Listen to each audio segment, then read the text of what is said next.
ಅಂತಹ ಆ ಒಂದು ಕಲ್ಮಶಗಳು ಮನಸ್ಸನ್ನು ಚುಚ್ಚುತ್ತಾ ಇರ್ತವೆ, ಆತ್ಮವನ್ನು ಭಾವದೊಳಗಡೆ ಹೋಗಿ ಸಿಲ್ಕೊಂಡ್ಬಿಟ್ಟಿರ್ತವೆ. ಅಂಥವನ್ನು ತೆಗಿಲಿಕ್ಕೆ ಶಿವಯೋಗ ದಿ ಬೆಸ್ಟ್ ಪವರ್ಫುಲ್ ಮೆಡಿಸನ್ ಅಂತ ಹೇಳ್ಬೋದು. ಅಸ್ಥಿ ವ್ಯವಸ್ಥೆ, ಮಾಂಸಖಂಡಗಳ ವ್ಯವಸ್ಥೆ ಇವೆಲ್ಲವೂ ಕೂಡ ಚುರುಕಾಗ್ತವೆ. ಯಾವ ಬ್ಯಾಟ್ರಿ ಇದೆ ಅಂತ ಹೇಳಿದ್ರೆ ನಮ್ಮ ಆತ್ಮದೊಳಗಿರ್ತಕ್ಕಂಥ ಕತ್ತಲನ್ನು ಹೋಗಲಾಡಿಸ್ತಕ್ಕಂಥ ಬ್ಯಾಟ್ರಿ ಇದು.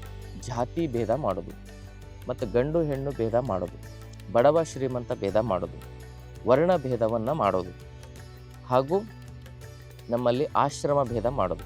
ಡೈಮೀಥೇನ್, ಟ್ರಿಪ್ಟೈನ್ ಹಾಗೂ ಡೋಪೋಮಿನ್ ಅಂತಕ್ಕಂಥ ಹಾರ್ಮೋನ್ಸ್ಗಳು ಹಿಂದಿನ ಒಂದು ಭಾಗದಲ್ಲಿ, ಈ ಮೆದುಳಿನ ಹಿಂಭಾಗದಲ್ಲಿ ಅದು ಸಕ್ರೇಷನ್ ಆಗ್ತಾ ಇರ್ತದೆ. ಯಾರು ಇಷ್ಟಲಿಂಗ ಕಟ್ಕೊಂಡಿರ್ತಾರೆ ಅವರು ಜಾತಿ ಭೇದ ಮಾಡಬಾರ್ದು, ವರ್ಗ ವರ್ಣ ಲಿಂಗ ಆಶ್ರಮ ಭೇದ ಮಾಡಬಾರ್ದು. ಸಮಯ ಕಾಣಿಸೋದಿಲ್ಲ, ಗಡಿಯಾರ ಕಾಣಿಸುತ್ತೆ, ಹಾಗೆ ದೇವರು ಕೂಡ ಕಾಣಿಸೋದಿಲ್ಲ, ಇಷ್ಟಲಿಂಗ ಕಾಣಿಸುತ್ತೆ. ಇಷ್ಟಲಿಂಗ ದೇವರನ್ನು ತೋರಿಸುವ ಸಾಧನ ಇದು. ಶ್ರೀ ಗುರು ಬಸವಲಿಂಗಾಯ ನಮಃ. ಓಂ ನಮಃ ಶಿವಾಯ. ಸರ್ವರಿಗೂ ಭಕ್ತಿಯ ಶರಣಾರ್ಥಿ. ಆತ್ಮೇರೆ, ತಮ್ಮೆಲ್ಲರಿಗೂ ಅಂತಾರಾಷ್ಟ್ರೀಯ ಯೋಗ ದಿನಾಚರಣೆಯ ಶುಭಾಶಯಗಳನ್ನು ಕೋರ್ತಾ, ಆತ್ಮೇರೆ, ಇವತ್ತಿನ ಒಂದು ಸಂಚಿಕೆಯಲ್ಲಿ ವಿಶ್ವ ಯೋಗದ ಕುರಿತಾಗಿ ಮಾಹಿತಿ ನೋಡೋಣ. ವಿಶ್ವ ಯೋಗವನ್ನು ಕೊಟ್ಟವರು ಬೇರೆ ಯಾರೂ ಅಲ್ಲ, ನಮ್ಮ ಕರ್ನಾಟಕದ ಬಸವಾದಿ ಶರಣರು. ಹಲವು ಯೋಗವನ್ನು ನಾವು ನೋಡಿದ್ದೇವೆ, ಯೋಗಾಸನಗಳನ್ನು ಮಾಡ್ತೇವೆ, ಪ್ರಾಣಾಯಾಮ ಮಾಡ್ತೇವೆ, ಹಲವಾರು ಬಗೆಯ ಧ್ಯಾನಗಳಿದ್ದಾವೆ. ಅಂದರೆ ದೀಪ ನೋಡಿಕೊಂಡು ತ್ರಾಟಕ ಧ್ಯಾನ ಮಾಡ್ಬೋದು, ಬೆಟ್ಟವನ್ನು ನೋಡಿಕೊಂಡು ತ್ರಾಟಕ ಧ್ಯಾನ ಮಾಡೋದುಂಟು, ಬಿಂದು ತ್ರಾಟಕ ಅಂತಿದೆ, ಒಂದು ಗೋಡೆ ಮೇಲೆ ಚುಕ್ಕೆ ಇಟ್ಟು ತ್ರಾಟಕ ಮಾಡೋದು. ಆದರೆ ಒಂದು ವಿಶೇಷವಾದ ಧ್ಯಾನವನ್ನು ಬಸವಾದಿ ಶರಣರು ನಮಗೆ ಕೊಟ್ಟಿದ್ದಾರೆ, ಅದನ್ನು ಇಷ್ಟಲಿಂಗ ತ್ರಾಟಕ ಅಂತ ಕರೀತಾರೆ. ಇದರ ಬಗ್ಗೆ ಯಾಕೆ ವ್ಯಾಪಕವಾಗಿ ಪ್ರಚಾರ ಆಗಲಿಲ್ಲ ಅಂದರೆ, ಇದನ್ನು ಕೇವಲ ಒಂದು ಪೂಜೆಯ ಉಪಕರಣವಾಗಿ ಜಾತಿಗೆ ಸೀಮಿತ ಮಾಡಿದರು, ಅದಕ್ಕೆ ಇದ್ರ ಬಗ್ಗೆ ಪ್ರಚಾರ ಆಗಲಿಲ್ಲ. ಈ ಇಷ್ಟಲಿಂಗ ಶಿವಯೋಗ ಮಾಡೋದ್ರಿಂದ ನಮ್ಮ BP, ಶುಗರ್, ಥೈರಾಯ್ಡ್, ಸಂಧಿವಾತ, ಇಂಥ ಚರ್ಮದ ಸಮಸ್ಯೆಗಳು, ಈ ಎಲ್ಲ ದೈಹಿಕ ರೋಗಗಳು ಇನ್ನೂ ಹೆಸರಿಸ್ತಾ ಹೋದರೆ ಸಾವಿರಾರು ರೋಗಗಳಿದ್ದಾವೆ. ಆ ಎಲ್ಲ ರೋಗಗಳಿಗೂ ಪರಿಹಾರ ಈ ಇಷ್ಟಲಿಂಗ ಶಿವಯೋಗ. ಮತ್ತು ಮಾನಸಿಕ ರೋಗಗಳಂತಿದ್ದಾವೆ. ಯಾವುದು? ಜಾತಿ ಭೇದ ಮಾಡೋದು, ಮತ್ತು ಗಂಡು ಹೆಣ್ಣು ಭೇದ ಮಾಡೋದು, ಬಡವ ಶ್ರೀಮಂತ ಭೇದ ಮಾಡೋದು, ವರ್ಣ ಭೇದವನ್ನು ಮಾಡೋದು, ಹಾಗೂ ನಮ್ಮಲ್ಲಿ ಆಶ್ರಮ ಭೇದ ಮಾಡೋದು, ಗೃಹಸ್ಥ, ವಾನಪ್ರಸ್ಥ, ಸನ್ಯಾಸ, ಹೀಗೆ ಈ ಒಂದು ಆಶ್ರಮ ಭೇದ, ಜಾತಿ, ವರ್ಗ, ವರ್ಣ, ಲಿಂಗ ಇವೆಲ್ಲ ಭೇದವನ್ನು ಅಳಿಸ್ತಕ್ಕಂಥ ಮಾನಸಿಕ ರೋಗಗಳಿವೆಲ್ಲ. ಇದು ಒಂದು ಶಕ್ತಿ ಈ ಇಷ್ಟಲಿಂಗದಲ್ಲಿದೆ. ಮತ್ತು ಮಾನಸಿಕ ರೋಗವನ್ನು ಬಹಳ ನಾವು ಕಷ್ಟಪಟ್ಟು ನಿವಾರಣೆ ಮಾಡ್ಕೋಬೋದು. ಆದರೆ ಭಾವನಾತ್ಮಕ ರೋಗ ಇದಾವಲ್ಲ, ಕೆಲವ್ರಿಗೆ ಎಷ್ಟೇ ಹೇಳಿದರೂ ಕೂಡ ಭಾವನೆಗಳಲ್ಲಿ ಆ ಒಂದು ವಿರೋಧಾಭಾಸ ಹೋಗೋದಿಲ್ಲ, ಭಾಳ ಸೂಕ್ಷ್ಮವಾಗಿರ್ತದೆ ಅದು. ಅದಕ್ಕೆ ಸೂಕ್ಷ್ಮವಾಗಿರೋದನ್ನು ತೆಗಿಲಿಕ್ಕೆ ಬಹಳ ಕಷ್ಟ ಆಗುತ್ತೆ. ಒಂದೇನೋ ಸೂಕ್ಷ್ಮವಾಗಿರೋ ಮುಳ್ಳು ಕಾಲಿಗೆ ನಟ್ಟಿತು ಅಂತ ಹೇಳಿದ್ರೆ, ತೆಳುವಾದ ಮುಳ್ಳು, ಅದನ್ನು ತೆಗೆದು ಭಾಳ ಕಷ್ಟ, ಚುಚ್ತಾ ಇರ್ತದೆ ನೋಡಿ. ಹಾಗಾಗಿ ಅಂತಹ ಆ ಒಂದು ಕಲ್ಮಶಗಳು ಮನಸ್ಸನ್ನು ಚುಚ್ಚುತ್ತಾ ಇರ್ತವೆ, ಆತ್ಮವನ್ನು ಭಾವದೊಳಗಡೆ ಹೋಗಿ ಸಿಲ್ಕೊಂಡ್ಬಿಟ್ಟಿರ್ತವೆ. ಅಂಥವನ್ನು ತೆಗಿಲಿಕ್ಕೆ ಶಿವಯೋಗ ದಿ ಬೆಸ್ಟ್ ಪವರ್ಫುಲ್ ಮೆಡಿಸನ್ ಅಂತ ಹೇಳ್ಬೋದು. ಹಾಗಿದ್ರೆ ಹೇಗೆ ಅದು ಆಗಬಲ್ಲದು?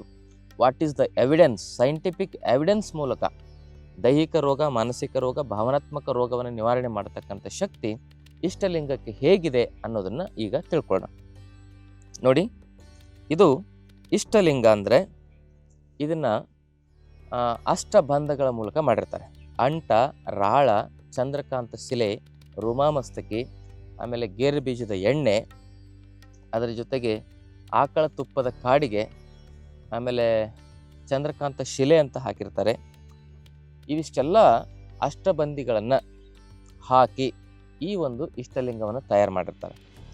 ಇವೆಲ್ಲದರ ಒಂದು ಭೌತಿಕವಾಗಿರ್ತಕ್ಕಂಥ ಪದಾರ್ಥ ವಿಜ್ಞಾನ ಏನು ಹೇಳುತ್ತಂದರೆ, ಇದು ಎಲ್ಲವೂ ಸೇರಿದಾಗ ಒಂದು ಅದ್ಭುತವಾದ ಸಾಲಿಡ್ ಕಾರ್ಬನ್ ಆಗುತ್ತೆ.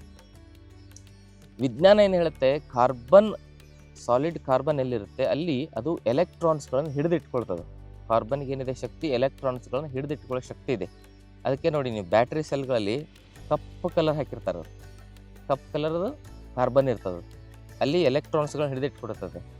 ನೀವು ಶೆಲ್ ಒಡೆದು ನೋಡಿದಾಗ, ಹಿಂದೆ ನೀವು ಚಿಕ್ಕವರಿದ್ದಾಗ ನೆನಪು ಮಾಡ್ಕೊಳ್ಳಿ, ಸೆಲ್ ಒಡೆದು ನೋಡಿದಾಗ ಅದು ಕಪ್ಪು ಇರ್ತದೆ, ಆದರೆ ಎಲೆಕ್ಟ್ರಾನ್ಸ್ಗಳನ್ನು ಪವರನ್ನು ಅದು ಹಿಡಿದಿಟ್ಕೊಂಡಿರ್ತದೆ. ಹಾಗೆ ಇದು ಸಹ ಪವರ್ನ ಹಿಡಿದಿಟ್ಕೊಳ್ತದೆ. ಈ ಸೆಲ್ ಇದು ಬ್ಯಾಟ್ರಿ, ಇದು ಯಾವ ಬ್ಯಾಟ್ರಿ ಇದು ಅಂತ ಹೇಳಿದ್ರೆ ನಮ್ಮ ಆತ್ಮದೊಳಗಿರ್ತಕ್ಕಂಥ ಕತ್ತಲನ್ನು ಹೋಗಲಾಡಿಸ್ತಕ್ಕಂಥ ಬ್ಯಾಟ್ರಿ ಇದು. ನಮ್ಮ ದೇಹದೊಳಗಿರ್ತಕ್ಕಂಥ ಕತ್ತಲನ್ನು ಹೋಗಲಾಡಿಸ್ತಕ್ಕಂಥ ಬ್ಯಾಟ್ರಿ ಇದು. ದೈಹಿಕ ರೋಗಕ್ಕೆ ದೇಹದ ಕತ್ತಲ, ಮಾನಸಿಕ ರೋಗಕ್ಕೆ ಮಾನಸಿಕ ಕತ್ತಲು ಮತ್ತು ಆತ್ಮದ ರೋಗಕ್ಕೆ ಭಾವನಾತ್ಮಕ ಕತ್ತಲು ಅಂತ ಹೇಳ್ಬೋದು. ಈ ಮೂರೂ ರೀತಿಯ ಕತ್ತಲನ್ನು ಹೋಗಲಾಡಿಸ್ಲಿಕ್ಕೆ ಇಷ್ಟಲಿಂಗ ಇದು ಬ್ಯಾಟ್ರಿ ಇದ್ದಂಗಿದೆ. ಹೇಗೆ ಬ್ಯಾಟ್ರಿ ಆಗಬಲ್ಲದು ಅನ್ನೋದನ್ನು ನೋಡೋಣ. ನೋಡಿ, ಇಷ್ಟಲಿಂಗವನ್ನು ನೋಡ್ತಾ ಕೂತ್ಕೊಂಡಾಗ ನಮ್ಮ ಕಣ್ಣಿನ ದೃಷ್ಟಿ ಏನಾಗುತ್ತೆ ಅಂತ ಹೇಳಿದ್ರೆ ಅದು ಸ್ಥಿರ ಆಗುತ್ತೆ. ನೋಡ್ತಾ ಕೂತ್ಕೋತೇವೆ. ಹೀಗೆ ಇದು 12 ಇಂಚ್ ಡಿಸ್ಟೆನ್ಸ್ ಇರಬೇಕು. ಅಂದರೆ ಹಿಂಗೆ ನೋಡಿದಾಗ 12 ಇಂಚ್ ಡಿಸ್ಟೆನ್ಸ್ ಇರಬೇಕು. ಹೀಗೆ ಇಟ್ಕೊಂಡು ಕೂತ್ಕೋಬೇಕು. ಅದು ಯಾಕೆ ಅಂತ ಹೇಳ್ತೇನೆ. ಇಷ್ಟಲಿಂಗ ಇಟ್ಟು ಸಾಲಿಡ್ ಕಾರ್ಬನ್ ಆಗಿರೋದ್ರಿಂದ ಇದು ಎಲೆಕ್ಟ್ರಾನ್ಸ್ಗಳನ್ನ ಹಿಡಿದು ಇಟ್ಕೊಂಡಿರ್ತದೆ. ಈ ಹಿಡಿದು ಇಟ್ಕೊಂಡಾಗ ನಾವು ಇದನ್ನು ಕೈ ಮೇಲೆ ಇಟ್ಕೊಳ್ತೇವೆ. ಕೈ ಮೇಲೆ ಇಟ್ಕೊಂಡಾಗ ಆ ಎಲೆಕ್ಟ್ರಾನ್ಸ್ಗಳು ಏನಾಗ್ತವೆ ಅಂದರೆ ಎಮಿಷನ್ ಆಗ್ತವೆ. ಆ ಹೀಟ್ ತಗಲ್ದಾಗ ಅದರೊಳಗಿರ್ತಕ್ಕಂಥ ಎಲೆಕ್ಟ್ರಾನ್ಸ್ಗಳು ಹೊರಗೆ ಬರ್ತವೆ. ಆವಾಗ ನಾವು ದೃಷ್ಟಿ ಇಟ್ಟು ನೋಡಿದಾಗ ಕಣ್ಣಿಗೆ 12 ಇಂಚು ಅಂತರದಲ್ಲಿರ್ತಕ್ಕಂಥ ಆ ಶಕ್ತಿ ಕಿರಣಗಳನ್ನು ನಮ್ಮ ಕಣ್ಣು ಹೀರ್ಕೊಳ್ತದೆ. ಇದನ್ನು ಫಿಸಿಕ್ಸ್ನಲ್ಲಿ ಫೋಕಲ್ ಲೆಂತ್ ಥಿಯರಿ ಅಂತ ಕರೀತಾರೆ. ಈ ಇಷ್ಟಲಿಂಗ ಎಲೆಕ್ಟ್ರಾನ್ಸನ್ನು ಶಕ್ತಿ ಕಣಗಳನ್ನು ಅಬ್ಸರ್ವ್ ಮಾಡಿಕೊಳ್ತದೆ ಅನ್ನೋದಕ್ಕೆ ಎವಿಡೆನ್ಸ್ ಏನಂತ ಹೇಳಿದ್ರೆ ಬ್ಲಾಕ್ ಬಾಡಿ ರೇಡಿಯೇಷನ್ ಥಿಯರಿ ಅಂತ ಬರ್ತದೆ. ಇದು ವೈಜ್ಞಾನಿಕವಾಗಿರ್ತಕ್ಕಂಥ ಥಿಯರಿ, ಎವಿಡೆನ್ಸ್ ಪ್ರೂಫ್ ಇದೆ. ಅದಕ್ಕೆ ಸಂಶೋಧನೆ ಮಾಡಿದ್ದಾರೆ. ಆ ಬ್ಲಾಕು, ಈ ನಕ್ಷತ್ರಗಳೆಲ್ಲ ಉರಿದು ಒಂದು ಹಂತಕ್ಕೆ ಹೋದಾಗ ಅದೇನಾಗುತ್ತೆ ಅಂದರೆ ಕಪ್ಪು ಕುಳಿಯಾಗಿ ಮಾರ್ಪಾಡಾಗುತ್ತೆ. ಅದು ಶಕ್ತಿಯನ್ನು ಭಾಳ ಬೇಗ ಎಳೆದಿಟ್ಕೊಳ್ತಕ್ಕಂಥ ಶಕ್ತಿ ಅದರಲ್ಲಿ ಇದೆ ಅಂಥೇಳಿ ವಿಜ್ಞಾನಿಗಳು ಹೇಳ್ತಾರೆ. ಕಪ್ಪು ಕುಳಿಗಳು ಬ್ಲಾಕ್ ಬಾಡಿ ರೇಡಿಯೇಷನ್ ಥಿಯರಿ ಅಂತ ಹೇಳ್ತಾರೆ ಅದನ್ನು. ಅದೇ ರೀತಿ ನಮ್ಮ ಇಷ್ಟಲಿಂಗವು ಕೂಡ ಎನರ್ಜಿಯನ್ನು ವೇಗವಾಗಿ ಸಕ್ ಮಾಡುತ್ತೆ, ಹಿಡಿದಿಟ್ಕೊಳ್ತದೆ. ಆಮೇಲೆ ಕೈಗೆ ಅದು ಕೈ ಮೇಲೆ ಇಟ್ಟಾಗ ನೋಡ್ರಿ, ಎಲ್ಲ ದೇಹದ ಭಾಗ ಸ್ವಲ್ಪ ತಣ್ಣಗಿದ್ರು ಕೈ ಬೆಚ್ಚಗಿರ್ತದೆ. ಕೈ ಮೇಲೆ ಇಟ್ಟಾಗ ಆ ಎಲೆಕ್ಟ್ರಾನ್ಸ್ಗಳು ಎಮಿಷನ್ ಆಗ್ತವೆ, ಹೊರಗೆ ಬಂದ್ಬಿಡ್ತವೆ. ಅದನ್ನು ನಾವು 12 ಇಂಚ್ ದೂರದಲ್ಲಿ ಇಟ್ಕೊಂಡಾಗ ಫೋಕಲ್ ಲೆಂತ್ ಥಿಯರಿ ಪ್ರಕಾರ ಆ ಎನರ್ಜಿಯನ್ನು ನಮ್ಮ ಕಣ್ಣು ಹೀರ್ಕೊಳ್ತದೆ. ಈಗ ಎಲೆಕ್ಟ್ರಾನ್ಸ್ಗಳಲ್ಲಿ ಬಂತು, ಕಣ್ಣಿಗೆ ಬಂತು. ಕಣ್ಣಿನೊಳಗಡೆ ಆ ಎಲೆಕ್ಟ್ರಾನ್ಸ್ಗಳು ಆಪ್ಟಿಕ್ ನರ್ವಸ್ ಸಿಸ್ಟಮ್ ಅಂತ ಇರ್ತದೆ, ಸೂಕ್ಷ್ಮ ನರಗಳು. ಅದರ ಒಳಗಡೆ ಹೋಗಿ ಆ ಒಂದು ಎಲೆಕ್ಟ್ರಾನ್ಸ್ಗಳು ಪ್ರವೇಶ ಮಾಡ್ತವೆ. ಆ ಆಪ್ಟಿಕ್ ನರ್ವಸ್ ಸಿಸ್ಟಮ್ಮು ನೇರವಾಗಿ ನಮ್ಮ ಪೀನಿಯಲ್ ಗ್ರಂಥಿಗೆ ಅದು ಸಂಪರ್ಕವನ್ನು ಹೊಂದಿರ್ತದೆ, ಕನೆಕ್ಟ್ ಆಗಿರ್ತದೆ. ಹಾಗೆ ಈ ಆಪ್ಟಿಕ್ ನರ್ವಸ್ ಸಿಸ್ಟಮಲ್ಲಿ ಬಂದಿರತಕ್ಕಂಥ ಎಲೆಕ್ಟ್ರಾನ್ಸ್ಗಳು ಪೀನಿಯಲ್ ಗ್ರಂಥಿಯನ್ನು ತಲುಪ್ತವೆ. ಆ ಪೀನಿಯಲ್ ಗ್ರಂಥಿಯಲ್ಲಿ ಆ ಎಲೆಕ್ಟ್ರಾನ್ಸ್ಗಳು ತಲುಪಿದಾಗ ಅಲ್ಲಿ ಒಂದು ರೀತಿಯ ರೀಚಾರ್ಜ್ ಆದಂಗೆ ಆಗುತ್ತೆ ಪೀನಿಯಲ್ ಗ್ರಂಥಿ. ಆವಾಗ ಅದೇನು ಮಾಡುತ್ತೆ, ರೀಚಾರ್ಜ್ ಆದಾಗ ಅದು ತನ್ನ ಕೆಲಸವನ್ನು ಸಕ್ರಿಯವಾಗಿ ಮಾಡುತ್ತೆ. ಪೀನಿಯಲ್ ಗ್ರಂಥಿ ಚಾರ್ಜ್ ಆಯಿತು ಅಂದರೆ ಮೆಲಟೋನಿನ್ ಹಾರ್ಮೋನ್ ಸೆಕ್ರೇಷನ್ ಬ್ಯಾಲೆನ್ಸ್ ಆಗುತ್ತೆ. ಮೆಲಟೋನಿನ್ ಹಾರ್ಮೋನ್ ಸೆಕ್ರೇಷನ್ ಬ್ಯಾಲೆನ್ಸ್ ಆಗೋದ್ರಿಂದ ನಮ್ಮ ಬಯೋಲಾಜಿಕಲ್ ಕ್ಲಾಕ್ ಬ್ಯಾಲೆನ್ಸ್ ಆಗುತ್ತೆ. ಈ ಬಯೋಲಾಜಿಕಲ್ ಕ್ಲಾಕ್ ಬ್ಯಾಲೆನ್ಸ್ ಆಯಿತು ಅಂದರೆ ಯಾವ ರೋಗನೂ ಬರೋದಿಲ್ಲ ಅಂಥೇಳಿ ಸಂಶೋಧನೆ ಮಾಡಿದ್ದಾರೆ. ಅದಕ್ಕೆ ನೊಬೆಲ್ ಪ್ರೈಸ್ ಸಿಕ್ಕಿದೆ. ಬಯೋಲಾಜಿಕಲ್ ಕ್ಲಾಕ್ ಬ್ಯಾಲೆನ್ಸ್ ಆಯಿತು ಅಂದರೆ ಜೈವಿಕ ಗಡಿಯಾರ. ಹೇಗೆ ಸೂರ್ಯ ಬೆಳಗ್ಗೆ ಉದಯ ಆಗಿ ಸಾಯಂಕಾಲ ಮುಳುಗ್ತಾನೆ, ಅದೇ ರೀತಿ ನಮ್ಮ ಶರೀರದಲ್ಲೂ ಕೂಡ ಆ ಒಂದು ಶಕ್ತಿಯ ಧಾರಣೆಯ ಒಂದು ವೇಗಗಳಿರ್ತವೆ. ಅದನ್ನು ಸರ್ಕೇಡಿಯನ್ ರಿದಮ್ ಅಂತ ಕರೀತಾರೆ. ಯಾವಾಗ ಬಯೋಲಾಜಿಕಲ್ ಕ್ಲಾಕ್ ಬ್ಯಾಲೆನ್ಸ್ ಆಗುತ್ತೆ ಅದೇ ರೀತಿಯಾಗಿ ನಮ್ಮ ಸರ್ಕೇಡಿಯನ್ ರಿದಮ್ ಬ್ಯಾಲೆನ್ಸ್ ಆಗುತ್ತೆ. ಸರ್ಕೇಡಿಯನ್ ರಿದಮ್ ಬ್ಯಾಲೆನ್ಸ್ ಆಯಿತು ಅಂದರೆ ನಮ್ಮ ಜೀರ್ಣಶಕ್ತಿ ಅಂದರೆ ಡೈಜೆಷನ್ ಸಿಸ್ಟಮ್, ನಮ್ಮ ಉಸಿರಾಟದ ವ್ಯವಸ್ಥೆ ಅಂದರೆ ರೆಸ್ಪಿರೇಟರಿ ಸಿಸ್ಟಮ್, ನಮ್ಮ ಹಾರ್ಮೋನ್ಗಳ ವ್ಯವಸ್ಥೆ ಅಂದರೆ ಎಂಡೋಕ್ರೈನ್ ಸಿಸ್ಟಮ್, ನಮ್ಮ ಇಮ್ಯುನಿಟಿ ಅಂದರೆ ರೋಗ ಪ್ರತಿರೋಧಕ ಶಕ್ತಿ ಇಮ್ಯುನಿಟಿ ಸಿಸ್ಟಮ್, ಹಾಗೆ ನಮ್ಮ ಈ ಒಂದು ಶರೀರದಲ್ಲಿರ್ತಕ್ಕಂಥ ಸ್ಕೆಲಿಟಲ್ ಸಿಸ್ಟಮ್, ಮಸಲ್ ಸಿಸ್ಟಮ್ ಅಂತ ಏನು ಹೇಳ್ತಾರಲ್ಲ, ಅಸ್ಥಿ ವ್ಯವಸ್ಥೆ, ಮಾಂಸಖಂಡಗಳ ವ್ಯವಸ್ಥೆ, ಇವೆಲ್ಲವೂ ಕೂಡ ಚುರುಕಾಗ್ತವೆ, ಜಾಗೃತವಾಗ್ತವೆ. ಮನುಷ್ಯ ಜಾಗೃತ ಇದ್ದರೆ ಏನೂ ಅವಘಡ ಆಗಲ್ಲ. ಒಬ್ಬ ಡ್ರೈವರ್ ಜಾಗೃತ ಇಲ್ಲ ಅಂದರೆ ಆಕ್ಸಿಡೆಂಟ್ ಹೆಂಗಾಗುತ್ತೆ, ಹಾಗೆ ನಮ್ಮ ಶರೀರದ ಒಳಗಡೆ ಇರ್ತಕ್ಕಂಥ ಆರ್ಗನ್ಸ್ಗಳು ಮತ್ತು ಸೆಲ್ಸ್ಗಳು ಜಾಗೃತವಾಗಿ ಕೆಲಸ ಮಾಡಿದ್ರೆ ರೋಗ ಅನ್ನುವ ಆಕ್ಸಿಡೆಂಟ್ ಆಗೋದಿಲ್ಲ. ಅದನ್ನು ಜಾಗೃತಪಡಿಸ್ತಕ್ಕಂಥ ಶಕ್ತಿ ಯಾವುದಕ್ಕಿದೆ? ನಮ್ಮ ಬಯೋಲಾಜಿಕಲ್ ಕ್ಲಾಕ್ ಇದೆ. ಆ ಬಯೋಲಾಜಿಕಲ್ ಕ್ಲಾಕ್ ಬ್ಯಾಲೆನ್ಸ್ ಆಗಲಿಕ್ಕೆ ಮೆಲಟೋನಿನ್ ಹಾರ್ಮೋನ್ ಸರಿಯಾಗಿ ಸೆಕ್ರೇಷನ್ ಆಗಬೇಕು. ಅದು ಸೆಕ್ರೇಷನ್ ಆಗಲಿಕ್ಕೆ ಇಷ್ಟಲಿಂಗ ಯೋಗ ದಿ ಬೆಸ್ಟ್ ಮೆಡಿಸನ್. ಹಾಗೆ ಅದರಿಂದ ಮತ್ತೆ ನಮ್ಮ ಪಿಟ್ಯುಟರಿ ಗ್ಲ್ಯಾಂಡ್ ಎಲ್ಲ ಸ್ಟಿಮ್ಯುಲೇಟ್ ಆಗಿ, ಯಾಕಂದರೆ ಪಿನಿಯಲ್ ಮತ್ತು ಪಿಟ್ಯುಟರಿ ಇಂಟರ್ ಕನೆಕ್ಷನ್ ಇರ್ತವೆ, ಅಲ್ಲಿ ಡೈಮೀಥೇನ್ ಟ್ರಿಪ್ಟೈನ್ ಹಾಗೂ ಡೋಪೋಮಿನ್ ಅಂತಕ್ಕಂಥ ಹಾರ್ಮೋನ್ಸ್ಗಳು ಹಿಂದಿನ ಒಂದು ಭಾಗದಲ್ಲಿ, ಈ ಮೆದುಳಿನ ಹಿಂಭಾಗದಲ್ಲಿ ಅದು ಸಕ್ರೇಷನ್ ಆಗ್ತಾ ಇರ್ತದೆ, ಅದು ಹಾಗೆ ಆಕ್ಸಿಟೋಸಿನ್, ಇವೆಲ್ಲ ಹಾರ್ಮೋನ್ಸ್ಗಳು ಸುಲಭವಾಗಿ ಬ್ಯಾಲೆನ್ಸ್ ಆಗಿ, ಮತ್ತು ಹೆಚ್ಚಾದರೂ ಸಮಸ್ಯೆ ಕಮ್ಮಿ ಆದರೂ ಸಮಸ್ಯೆ, ಬ್ಯಾಲೆನ್ಸ್ ಆಗಿ ಸಕ್ರೇಷನ್ ಆಗ್ತವಲ್ಲ, ಅದರಿಂದಾಗಿ ನಮ್ಮ ಶರೀರದ ಎಂಡೋಕ್ರೈನ್ ಸಿಸ್ಟಮ್ ಸಂಪೂರ್ಣವಾಗಿ ಬ್ಯಾಲೆನ್ಸ್ ಆಗಿ ಥೈರಾಯ್ಡ್ ಆಗಿರ್ಬೋದು, ಇನ್ಸುಲಿನ್ ಆಗಿರ್ಬೋದು, ಪ್ರೊಜೆಸ್ಟರಾನ್ ಆಗಿರ್ಬೋದು, ಟೆಸ್ಟೋಸ್ಟೆರಾನ್ ಆಗಿರ್ಬೋದು, ಈಸ್ಟ್ರೋಜನ್ ಆಗಿರ್ಬೋದು, ಇವೆಲ್ಲ ಹಾರ್ಮೋನ್ಸ್ಗಳು ಇವೆಲ್ಲ ಬ್ಯಾಲೆನ್ಸ್ ಆಗಿ ಮನುಷ್ಯ 100 ವರ್ಷಕ್ಕೂ ಹೆಚ್ಚಿಗೆ ಆರೋಗ್ಯ ಮತ್ತು ನೆಮ್ಮದಿಯಿಂದ ಬದುಕ್ತಾನೆ. ಅದ್ಭುತವಾಗಿರ್ತಕ್ಕಂಥ ಈ ಶಿವಯೋಗ. ಮತ್ತು ಶಿವಯೋಗ ಮಾಡೋದು ಅಂತ ಹೇಳಿದ್ರೆ ಕೇವಲ ಒಂದು ನಾಟಕೀಯ ಅಲ್ಲ. ಯಾರು ಇಷ್ಟಲಿಂಗ ಕಟ್ಕೊಂಡಿರ್ತಾರೆ ಅವರು ಜಾತಿ ಭೇದ ಮಾಡಬಾರ್ದು, ವರ್ಗ ವರ್ಣ ಲಿಂಗ ಆಶ್ರಮ ಭೇದ ಮಾಡಬಾರ್ದು, ಮತ್ತು ಮೂಢನಂಬಿಕೆಯನ್ನು ನಂಬಬಾರ್ದು. ನಾವು ಯಾವ ಸಮಯದಲ್ಲಿ ಕಾರ್ಯವನ್ನು ಮಾಡ್ತೇವೆ ಅದೆಲ್ಲವೂ ಶುಭಗಳಿಗೆನೆ, ಕೆಟ್ಟಗಳಿಗೆ ಅನ್ನೋದು ಈ ಜಗತ್ತಿನಲ್ಲಿ ಇಲ್ಲ. ಒಳ್ಳೆಯಗಳಿಗೆ, ಶುಭಗಳಿಗೆನೆ.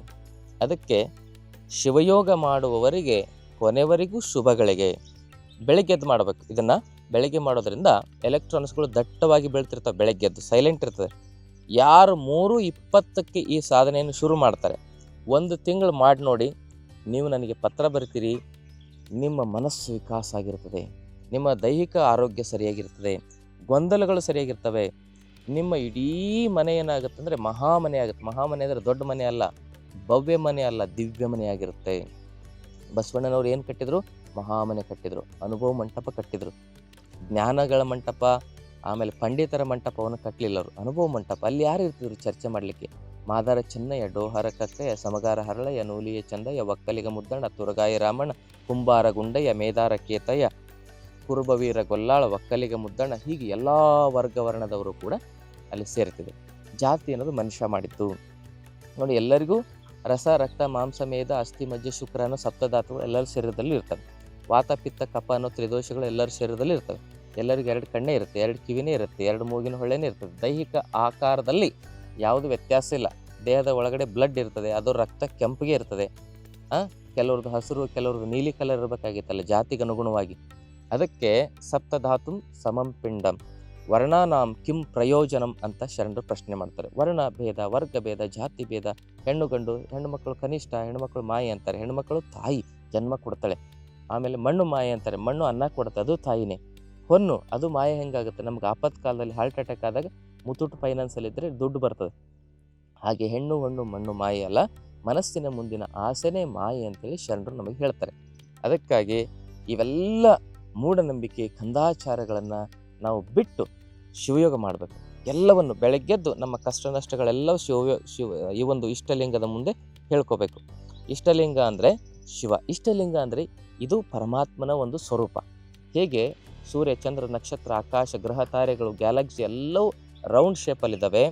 ನಮ್ಮ ಒಳಗಡೆ ಹೋದಾಗಲೂ ಕೂಡ ಸೆಲ್ಸ್ಗಳು ಕೂಡ ರೌಂಡ್ ಶೇಪಲ್ಲಿ ಇರ್ತವೆ. ಒಳಗೂ ಹೊರಗೂ ಗೋಲನೆ ಇದೆ. ಅದಕ್ಕೆ ಶಿವನು ಕೂಡ ಪರಿಪೂರ್ಣ ಅಂದರೆ ಅದು ಗೋಲಾಕಾರದಲ್ಲೇ ಇರ್ತದೆ ಅಂಥೇಳಿ ನಿರಾಕಾರ ಪರಮಾತ್ಮ. ಈಗ ಜ್ಞಾನ ಕಾಣಿಸೋದಿಲ್ಲ, ಪುಸ್ತಕ ಕಾಣಿಸುತ್ತೆ.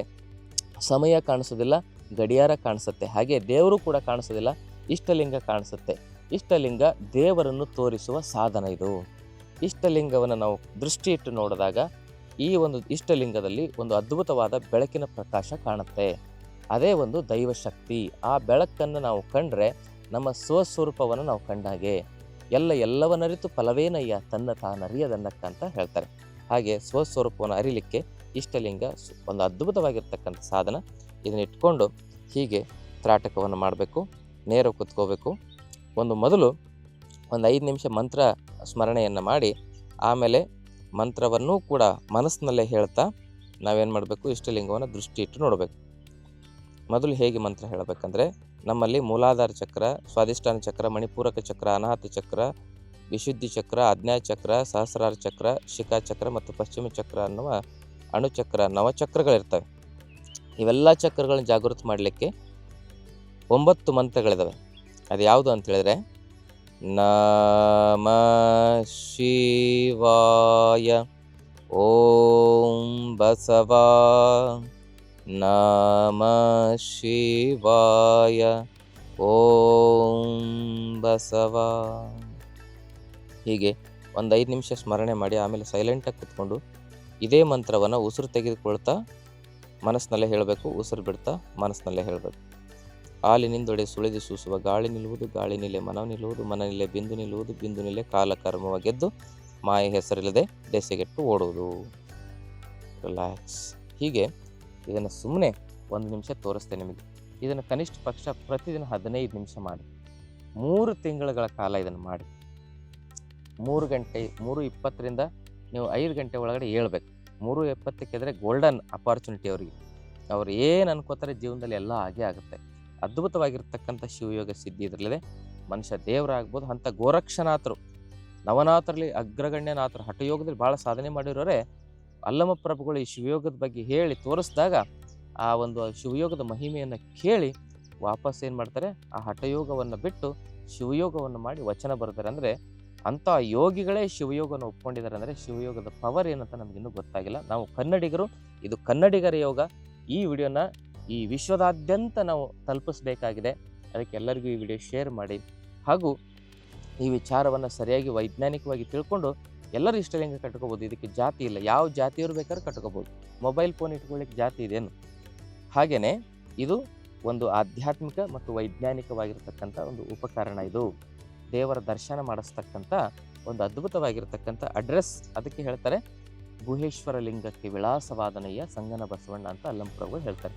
ಅಂಥ ಒಂದು ಇಷ್ಟಲಿಂಗವನ್ನು ನಾವೆಲ್ಲರೂ ಕಟ್ಕೊಂಡು ಯೋಗ ದಿನಾಚರಣೆಯ ಒಂದು ವಿಶೇಷವಾಗಿರ್ತಕ್ಕಂಥ ಒಂದು ಅರ್ಥವನ್ನು ನಮ್ಮ ಜೀವನದಲ್ಲಿ ಅರ್ಥೈಸಿಕೊಂಡು ಬದುಕೋಣ ಅಂತಕ್ಕಂಥ ಮಾತನ್ನು ಹೇಳ್ತಾ ತಮ್ಮೆಲ್ಲರಿಗೂ ಶರಣ.